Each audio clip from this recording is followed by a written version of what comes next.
Selamat siang untuk kita semuanya. Perkenalkan, nama saya Winnie Boru Barimbing.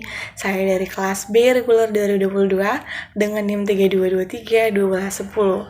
Nah, jadi di sini saya ingin menjelaskan tentang PPT yang saya buat dalam mata kuliah SIPS. Nah, jadi di sini saya akan menjelaskan bagaimana strategi dan inovasi dalam pembelajaran sejarah yang menyenangkan. Jadi di sini saya akan menjelaskan beberapa cara yang dapat dilakukan agar pembelajaran lebih menyenangkan di ruangan kelas. Oke, langsung aja. Yang pertama itu hindari berdiri pada satu posisi. Nah, maksudnya ini apa? Dalam cara mengajar konvensional, seorang guru selalu mengajar dengan posisi yang sama, yaitu di depan kelas. Guru duduk di belakang meja guru atau berdiri di depan papan tulis.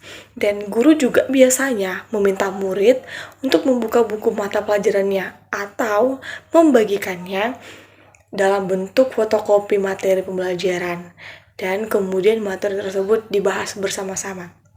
Jadi maksudnya itu di sini seorang guru itu dalam mengajar itu hadapannya itu harus menghadap ke murid gitu. Agar apa? Agar tercipta proses pembelajaran yang baik gitu.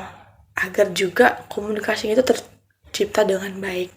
Nah, untuk yang kedua itu ada pancing ide anak sebanyak-banyaknya.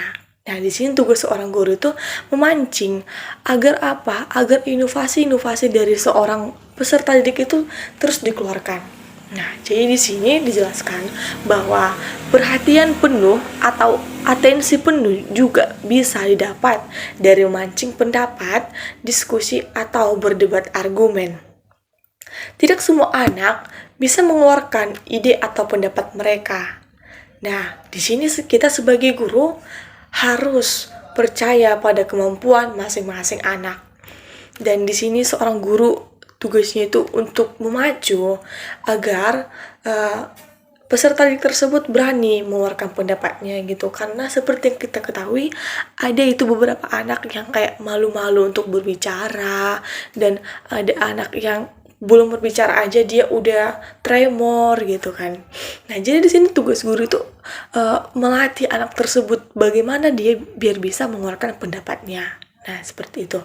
Dan untuk yang ketiga itu ada bervariasi. Nah, di mana seorang guru menyajikan suatu mata pelajaran dengan berbagai variasi. Misalnya, di awal pembelajaran guru itu bisa memberikan suatu aktivitas untuk pemanasan kelas, misalnya kayak dilakukan sebuah yel-yel agar apa? Agar anak-anak itu kayak lebih bersemangat gitu untuk memulai mata pelajaran gitu. Nah, jadi sebelum memulai mata pelajaran kayak dikasih gitu sebuah yel-yel atau kayak pemanasan yang ringan agar dapat menyiapkan mental dan fisik peserta didik dalam mengikuti mata pembelajaran. Dan untuk yang keempat itu ada juga, dan guru berperan di sini memberikan perhatian kepada semua anak gitu. Yang sering terjadi di kelas itu ada guru yang cenderung lebih memperhatikan muridnya yang pintar dan yang aktif gitu. Kadang guru tidak memperhatikan anak-anak didiknya itu yang kurang aktif dalam diskusi atau yang kurang aktif dalam mata pelajaran di kelas, sehingga ada kadang guru ini kayak terpacu sama seorang anak atau beberapa anak yang memang aktif atau memang yang mengerti tentang pembelajaran gitu. Itu tidak bisa diikutkan atau dijalankan ya. Karena apa? Itu akan kayak menimbulkan stratifikasi atau kayak kecemburuan gitu pada anaknya. Nanti si anak itu merasa kayak tidak diperhatikan oleh gurunya. Jadi di sini guru harus mampu bersikap netral kepada semua peserta didik. Dan untuk yang kelima, guru itu harus mampu memaksimalkan teknologi. Seperti yang kita ketahui, di era yang sekarang ini era digital yang dimana teknologi itu sudah berkembang dengan pesat gitu. Jadi seorang guru tuh juga kayak memberikan penjelasan materi pembelajaran itu boleh dengan menggunakan teknologi yang sekarang seperti apa, seperti laptop, proyektor, atau handphone gitu. Agar apa? Agar pembelajarannya sangat bervariasi gitu ya, tidak monoton kepada modul ataupun buku dalam bentuk hard copy. Dan ada juga beberapa hal atau trik agar pembelajaran ini lebih menyenangkan lagi gitu, agar tujuan pembelajaran ini tercapai dengan baik. Yang pertama itu adanya belajar dengan menggunakan PPT yang dilengkapi dengan gambar-gambar yang berkaitan dengan mata pelajaran. Nah, jadi agar anak didik itu lebih semangat lagi, maka guru tersebut harus memberikan bahan ajar yang berupa seperti PPT, yang dimana PPT ini berisikan kayak tulisan-tulisan atau gambar-gambar yang warnanya itu memang colorful gitu ya kan. Biar apa? Biar nanti peserta didik itu kayak melihat dari nilai keestetikan PPT itu dapat memicu semangatnya untuk belajar gitu.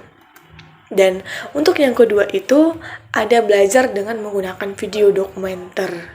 Jadi tidak selamanya juga seorang guru atau seorang pendidik itu memberikan materi sekolah itu dengan bersumberkan dari buku.